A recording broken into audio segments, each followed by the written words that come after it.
Salut les polémistes et bienvenue dans cette vidéo où je vais vous expliquer pourquoi, selon moi, il faut utiliser l'écriture inclusive le moins possible. Avant de me prendre un procès d'intention qui n'a pas lieu d'être, je tiens à dire que je suis évidemment pour l'égalité de représentation entre le genre féminin et le genre masculin lorsqu'elle n'est pas au détriment des personnes non binaires, malvoyantes, aveugles ou dyslexiques.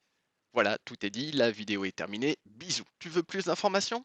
Sache que 50% des genres non binaires les plus courants ne sont jamais représentés par l'écriture inclusive, 50% le sont parfois, et évidemment, aucun genre non binaire est toujours représenté par l'écriture inclusive. L'écriture inclusive, qu'elle soit abrégée ou non, pose donc un réel problème de représentativité de la non-binarité.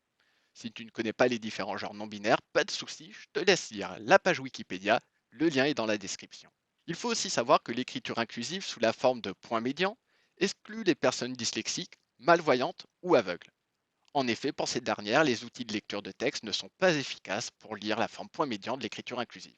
Vous allez me dire, oui, mais Lou, c'est mieux que rien. Et à cela, je répondrai, oui, c'est mieux que rien, mais moins bien que mieux, parce qu'il existe mieux, mais vraiment mieux. Il s'agit de la formulation neutre qui, de par sa neutralité, inclut les personnes binaires et non binaires et permet aux malvoyants, aveugles et dyslexiques d'accéder à la lecture car cette formulation n'inclut pas les points médians. Pour utiliser la formulation neutre, on peut utiliser ces quelques astuces. Le nom collectif. Par exemple, les Français et les Françaises devient la population de la France.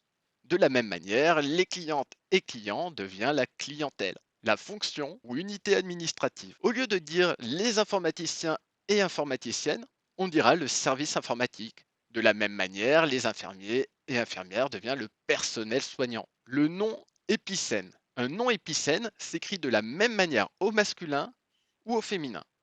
Plutôt que de dire la notaire et le notaire viendront, on dira les notaires viendront. Et sur le même principe, on dira les parlementaires, les contribuables, les locataires, les scientifiques, etc., etc. Le nom personne. C'est sans doute un des plus simples.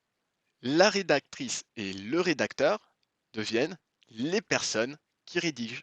Forme non marquée, vous. La forme vous peut remplacer avantageusement des désignations de personnes, tout en sollicitant davantage le lectorat en s'adressant directement à eux. Plutôt que de dire les viewers et vieweuses qui regardent cette vidéo doivent s'abonner, on dira si vous regardez cette vidéo, vous devez vous abonner. Nous venons de voir que l'écriture inclusive est davantage excluante qu'incluante et que s'il est important de mettre à égalité la représentation entre les hommes et les femmes, il est aussi important de le faire pour les personnes non binaires. L'écriture neutre est un moyen simple et efficace pour atteindre ce but. N'hésitez pas à me dire dans les commentaires si vous l'utilisez. Je compte sur vous pour clapper cette vidéo. Clapper, cela veut dire commenter, liker, abonnez-vous et partager. Et surtout, n'oubliez jamais qu'il est aussi facile de juger et de l'ouvrir sur Internet qu'il est difficile de prendre du recul et d'avoir de l'esprit critique. Bisous.